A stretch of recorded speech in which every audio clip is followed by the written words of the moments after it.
அசோகர் the great ஏன், Akbar the great ஏன், ஹர்ஷா த கிரேட் ஏன் பூனையை பூட்சு காலால இட்டி உதைப்பீங்க, ஆனா புளிய பார்த்தா பொசுக்குன்னு போவீங்களா?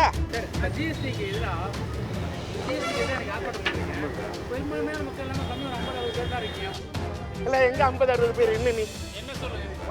வாங்க பிரதர், நீங்க வாங்க பிரதர். என்ன பிரதர், நீ நல்ல மனுஷனா இருந்தா வீரத்தோட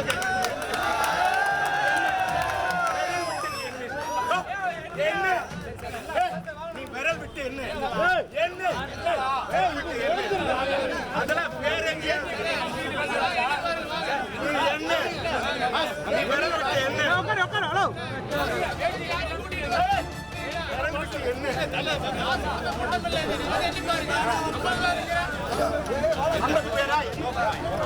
என்னன்ற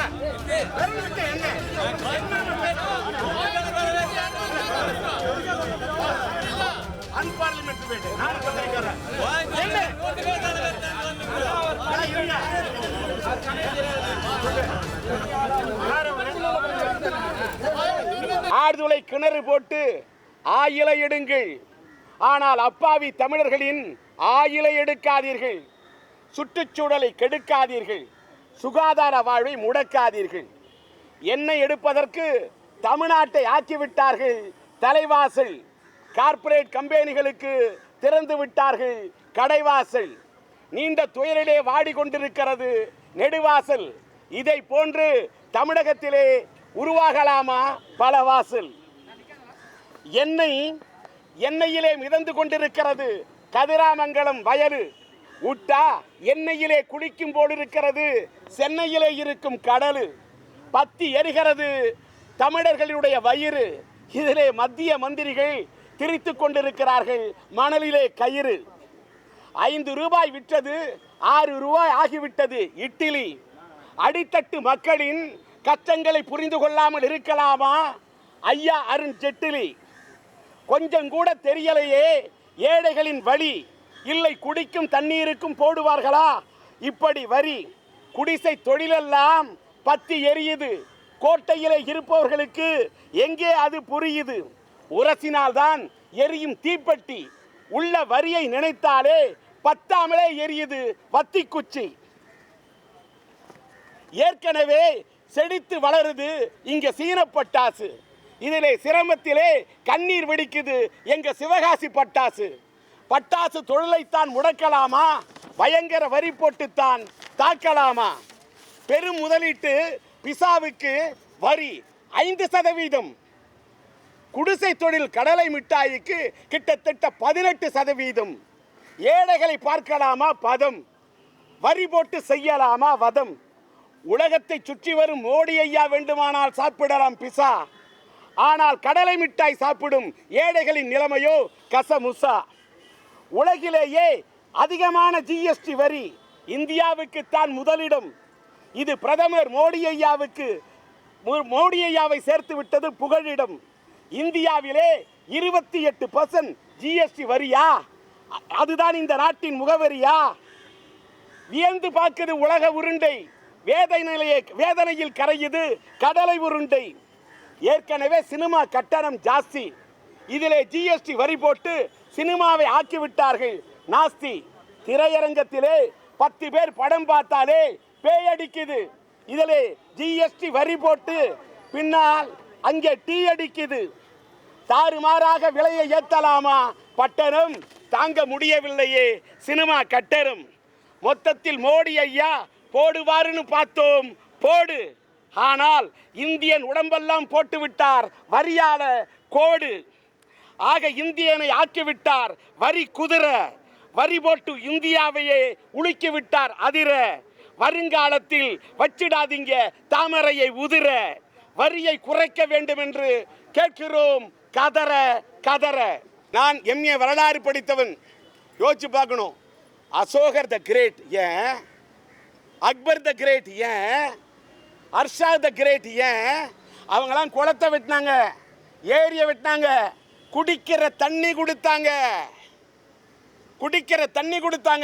குடிக்கிற தண்ணிக்கு போடல வரி. ஆனா ஒரு அரசாங்கம் மன்னராட்சி முடிஞ்சிருச்சு, இப்பொழுது ஜனநாயக ஆட்சி. இந்த ஜனநாயக ஆட்சியில் ஒரு ஆட்சி என்பது முறையாக கொடுக்க வேண்டும்.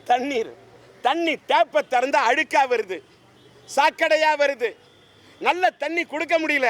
நாங்கள் காசு கொடுத்து தண்ணியை குடிக்கிறதே பாவம். இதில் அந்த குடி தண்ணிக்கு போடுவீங்களா இப்படி ஜிஎஸ்டி வரி? உலகத்திலே எடுக்குமா? எதுக்கு தான் வரி? எங்க ஒரு பிசாவுக்கு 5% போடுவீங்க, ஒரு கடலை உருண்டைக்கு இத்தனை சதவீதம் போடுவீங்களா? அப்போ குடிசை தொழிலை முடக்கிறீங்க. நான் கேட்குறேன், இன்னொன்று, இப்போ போகிற போக்க பார்த்தா நாட்டில் என்ன நடக்குன்னு தெரியல. யாராவது போய் பார்லரில் முடி வெட்டினாக்கா 18%, அதில் 9% ஸ்டேட் கவர்மெண்ட்டுக்கு, 9% சென்ட்ரல் கவர்மெண்ட்டுக்கு.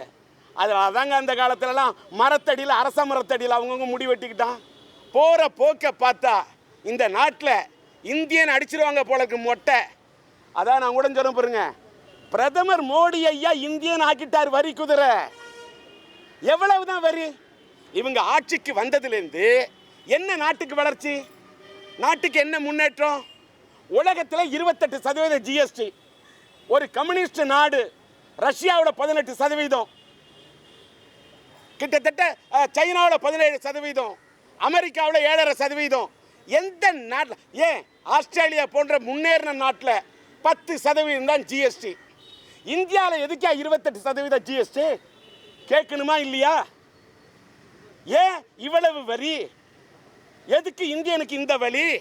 இவர் கூட எல்லாம் நாங்கள்லாம் என்ன நினச்சோம், மோடி ஐயா வருவார், வந்த உடனே இந்தியாவுக்கே ஒரு புதிய ஆட்சி கொடுப்பாரு.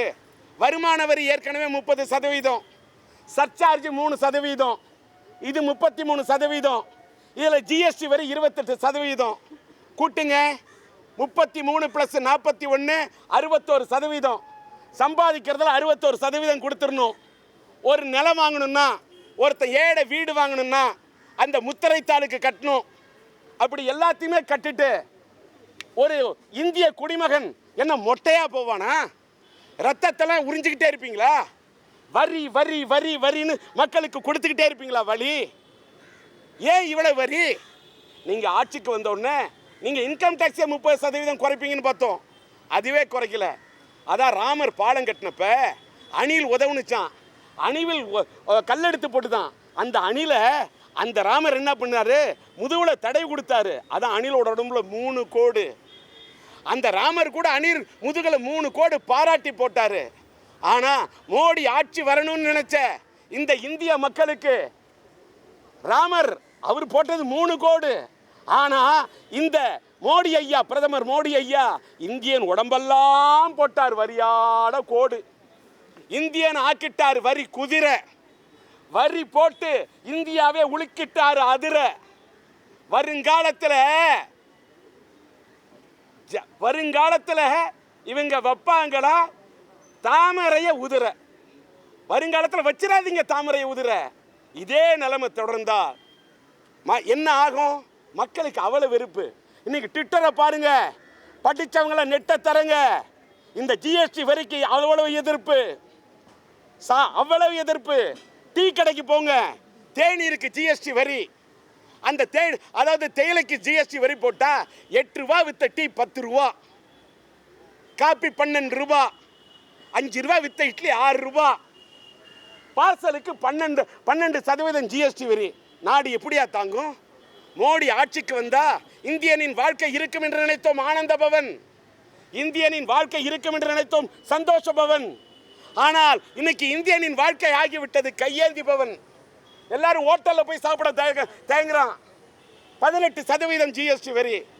நாடு தாங்குமா? சினிமாங்க, சினிமா தேட்டருக்கு போனால் பெரிய ஊர் பெங்களூர்லேயே பாப்கார்ன் 40 ரூபா. இங்கே இருக்கிற சினிமா தேட்டரில் பாப்கார்ன் 140 ரூபா. பார்க்கிங் கட்டணம் அத்தனை ரூபா. நாடு தாங்குமா? இன்னொன்று, சினிமாவுடைய நாங்கள் இங்கே போராடுறது சினிமாக்காரனா? சினிமாவுக்கு ஜிஎஸ்டி வரி 28%. 100 ரூபாய்க்கு மேலே டிக்கெட் விற்றா சினிமா படம் எடுக்கும்போது ஒவ்வொரு கட்டத்திலையும் ஃபிலிம் வாங்குறியா, ஒவ்வொரு கட்டத்திலையும் அவுட்டோர் நெட் புக் பண்ணுறியா அங்கே ஜிஎஸ்டி, டிஐ பண்ணுறியா அங்கே ஜிஎஸ்டி, ரெக்கார்டிங் பண்ணுறியா அங்கே ஜிஎஸ்டி, ரீரெக்கார்டிங் பண்ணுறியா அங்கே ஜிஎஸ்டி, எங்கே போனாலும் ஜிஎஸ்டி. இன்னொன்று, சினிமா உலகத்தில் போராடின ஜாம்பவான்லாம் தமிழ்நாட்டில் இருக்கக்கூடிய கேளிக்கை வரியை குறைன்றாங்க. ஏன் ஜிஎஸ்டி வரியை குறைன்னு போராட மாட்டேங்கிறாங்க? ஏன் வாயை திறக்க மாட்டேங்கிறாங்க? எங்க வலிக்குது வலி? அப்படியே அதாவது பூனையை வேணா உதப்பாங்களாம் பூட்ஸு காலால். பூனையை பூட்ஸு காலால் உதப்பாங்க. ஆனால் புளியை பார்த்தா பொசுக்குன்னு போவாங்க. என்னங்க நியாயம்? ஜிஎஸ்டி வரி 28% எதுக்கு? இப்போ 100 ரூபா டிக்கெட்டு, அதில் 100 ரூபா டிக்கெட் விற்றா 18 ரூபா, 18%. அதில் பாதி போகுது ஸ்டேட் கவர்மெண்ட்டுக்கு. ஒரு கல்கத்தாவில் இருக்கக்கூடிய கவர்மெண்ட்டு எங்களுக்கு அந்த 9% வேணாம், சினிமாக்காரர்களை விட்டு தரேன்னு சொன்ன கல்கத்தா கவர்மெண்ட் எங்க? இந்த தமிழ்நாடு கவர்மெண்ட் எங்க? ஆக ஜிஎஸ்டி வரி குறைக்கப்பட வேண்டும். இன்னைக்கு நெட்ல அத்தனை, ட்விட்டர்ல அத்தனை படித்தவர்கள் எதிர்க்கிறார்கள். டீ கடையில் இருக்கக்கூடிய பாமரர்கள் எதிர்க்கிறார்கள். என்னங்க ஜிஎஸ்டி வரியே இல்லாம தக்காளி விலை 120 ரூபா. நாடு தாங்குமா? ஏழை மனம் தூங்குமா? ஆக இந்த ஜிஎஸ்டி வரியை குறைக்க வேண்டும். எங்க பார்த்தாலும் இதை பாருங்க, இங்க திருவொற்றியூர்ல இருந்து ஆரம்பிச்சு இது வரைக்கும் ஓஎன்ஜிசி குழாயை போடுறேன் அதை எதிர்த்து நீங்க அங்க ஒரு போராட்டம். எங்க பார்த்தாலும் ஏற்கனவே எண்ணெயை கொண்டாந்து விட்டாங்க கடல்ல, மிதந்துத, அதோட சதியே இன்ன வரைக்கும் வெளியில வரல. அதுக்கான பதிலை இன்னும் கண்டுபிடிக்கல. இது என்ன நாடு? இன்னைக்கு குழா பதிக்கிறாங்க கடல் ஓரத்தில். அது ஸ்ட்ராங்கா இருக்கா? அந்த ஸ்ட்ராங்கும் இல்லை. அது உடச்சிக்கிட்டு கடல்ல போய் எண்ணெய் கலந்தா கதிராமங்கலம் எண்ணெயில மதக்குது. கதிராமங்கம் வயல் விட்டா எண்ணெயில குளிச்சிடும் போல இருக்கு. இங்க சென்னையில் கடல். இந்த இதையெல்லாம் எங்கே லட்சிய திமுக தட்டி கேட்டுக்கொண்டிருக்கிறது. ஆக இந்த கண்டன ஆர்ப்பாட்டத்தில் கலந்து கொள்ள திரளாக வந்திருக்கக்கூடிய தாய்மார்களுக்கும், சித்ராவை போன்று இங்கே வந்திருக்கக்கூடிய அத்தனை தாய்மார்களுக்கும், அத்தனை கழக உடன்பிறப்புகளுக்கும், எங்களுடைய ரசிகர் மன்றத்து தோழர்களுக்கும், அபிமானிகளுக்கும், பக்கத்தில் இருந்து வந்திருக்கக்கூடிய அத்தனை கழகத்தின் உடன்பிறப்புகளுக்கும் என்னுடைய நன்றியை தெரிவித்துக் கொள்கிறேன். இனிமே இதுக்கு கணக்கிட்டுங்க.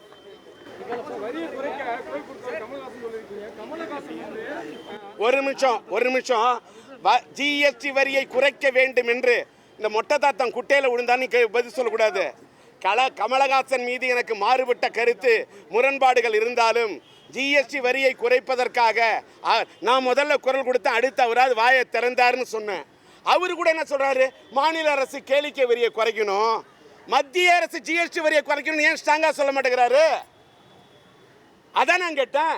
பூனையை பூட்ஸு காலால் எட்டி உதைப்பீங்க, ஆனா புளியை பார்த்தா பொசுக்குன்னு போவீங்களா? ஏன் மத்திய அரசு எதுக்கிறதுக்கு என்ன பயம்? என்ன பயம் கேளுங்க. சினிமாக்காரங்க ஏன் எல்லாருமே புணுக்கு தடவுறீங்க? ஏன் பயப்படுறீங்க? உன்ன கமலஹாசன் கேள்விக்கு இந்த கேள்விக்கு பதில் சொல்லுங்க. அடுத்தது பல ஆண்டுகளா அமைதியா இருந்த லட்சிய திமுகவும் டி ராஜேந்திரம் இப்ப திடீர்னு வரதுக்கு இல்ல பல ஆண்டுகளான உங்களுக்கு கணக்கு வச்சிருக்கீங்களா? சும்மா மக்கள் திலகம் எம்ஜிஆருடைய புரட்சி தலைவர் பொன்மனச்செம்மல் எம்ஜிஆர் ஆட்சி காலத்தில் ஏத்து போறானவன் டி ராஜேந்தர் தெரியுமா? எம்ஜிஆரோட ஆட்சி காலத்தில் அரசியலுக்கு யாரா வரன்னு சொல்லியிருப்பாங்களா? எம்ஜிஆர் ஏத்து எலி வந்திருக்குமா? பல ஆண்டுகளா சொல்றீங்களே. ஏன் புரட்சி தலைவி அம்மா இருக்காங்களே, அவங்களை ஏத்து பருகூர்ல ஏத்து நின்றவன் டி ராஜேந்தர். வரலாறு தெரியுமா?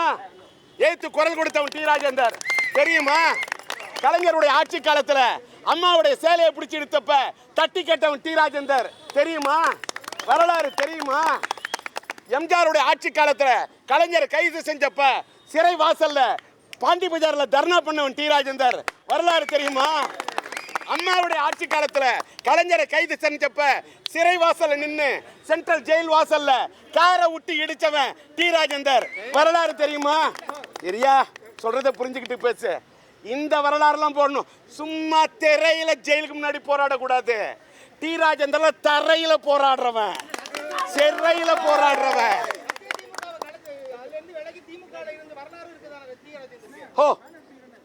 திமுகலேருந்து வந்ததுனால தான் என் பேரே லட்சிய திமுகன்னு வச்சேன். முதல்ல வரலாறு தெரிஞ்சுக்க. வரலாறு தெரியாம கேள்வி கேட்காதீங்க. 1984ஆம் ஆண்டு எம்ஜிஆரோட ஆட்சி காலத்தில் அரசியலுக்கு வந்தவன். 60 வயசு தாண்டின பிறகு மார்க்கெட்டு தளர்ந்த பிறகு அரசியலுக்கு வந்தவன் இல்ல, மார்க்கெட்டுக்கிட்டு சினிமா அரசியலுக்கு வந்தவன். அதனால மார்த்தட்டிட்டு அரசியலுக்கு வந்திருக்கிறேன். 32 வயசுல கலைஞரால எண்ணில் பாதி என்று அழைக்கப்பட்டவன். 32 வயசுல அரசியலில் என்னுடைய அனுபவத்திலும் வயதிலும் டி ராஜேந்தர் எண்ணில் பாதின்னு கலைஞர்கிட்ட பேர் வாங்கினவன். 234 தொகுதி எம்எல்ஏலேயே பூங்கா நகர் தொகுதி எம்எல்ஏவா கரைபடியாத கரத்துக்கு சொந்தக்காரன்.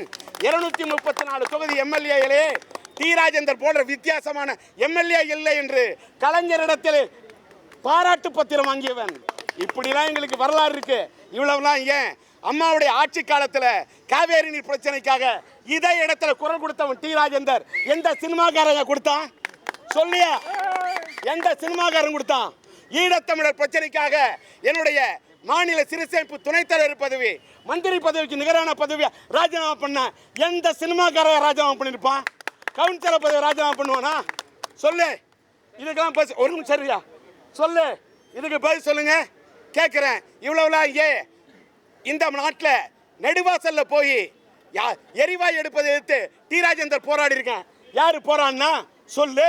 நெடுவாசலுக்கு போய் போறான், வாடிவாசலுக்கு போய் போராடி இருக்கேன். ஜல்லிக்கட்டுக்காக நான் போராடி இருக்கேன். என் புள்ள சிலம்பரசன் அத்தனை தமிழர்களை கூட்டி போராடி இருக்கான். யாரு போறான்னா சொல்லு. இன்னொன்னு இவ்வளவுலாம் பேசுறீங்களே, பீப் சாங் பிரச்சனை வந்தது.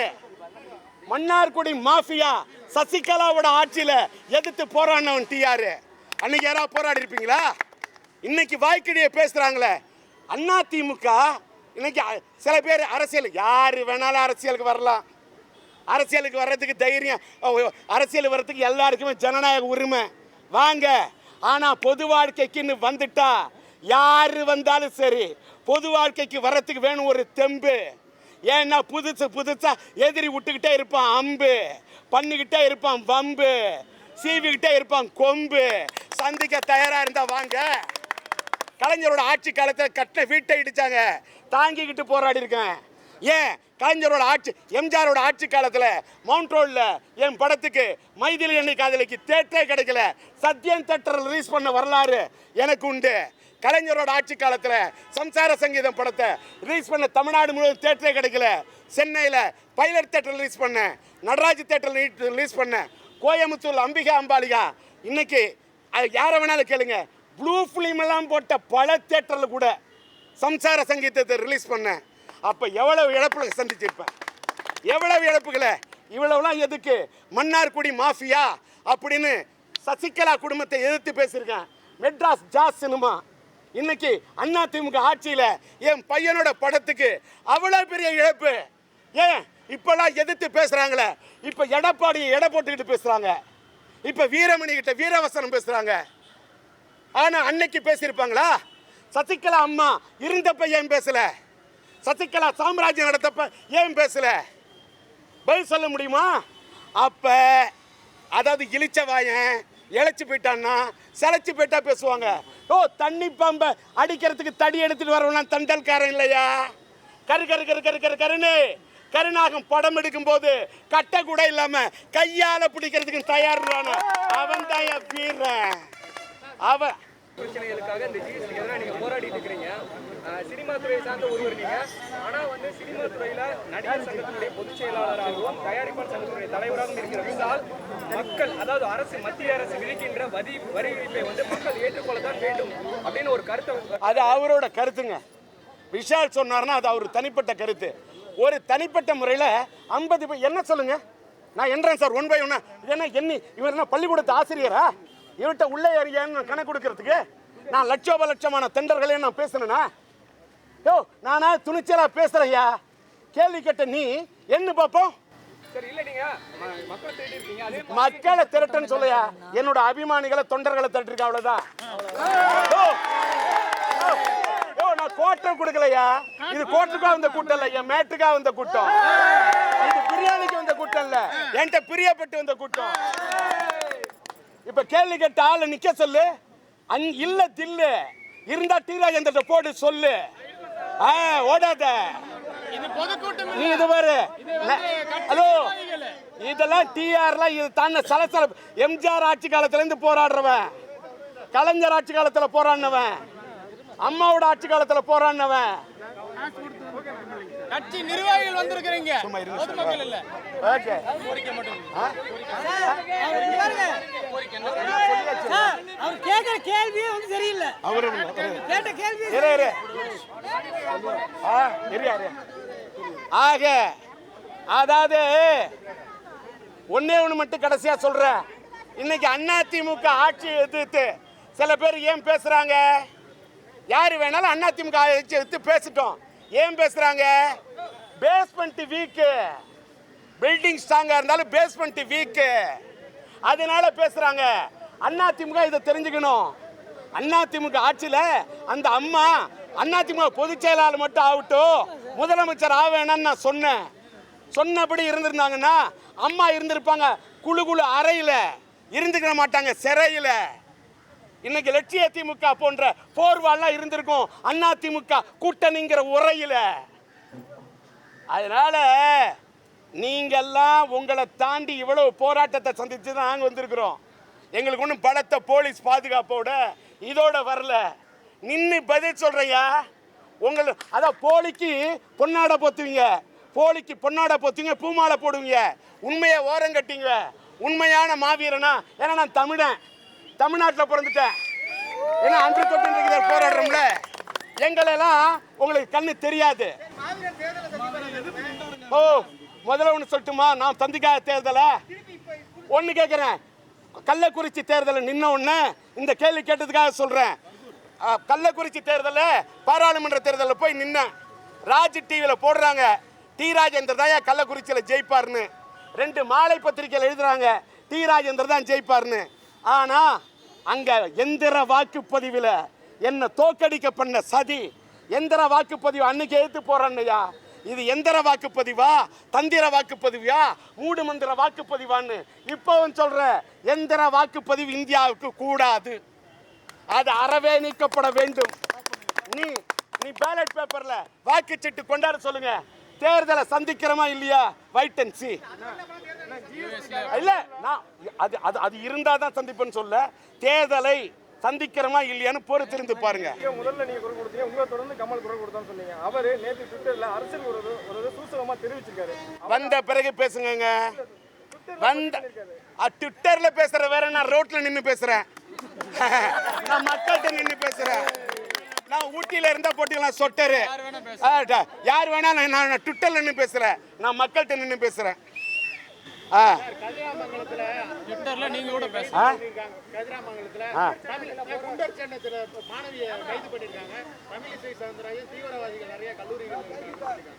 அதை நான் வன்மையா கண்டிக்கிறேன்.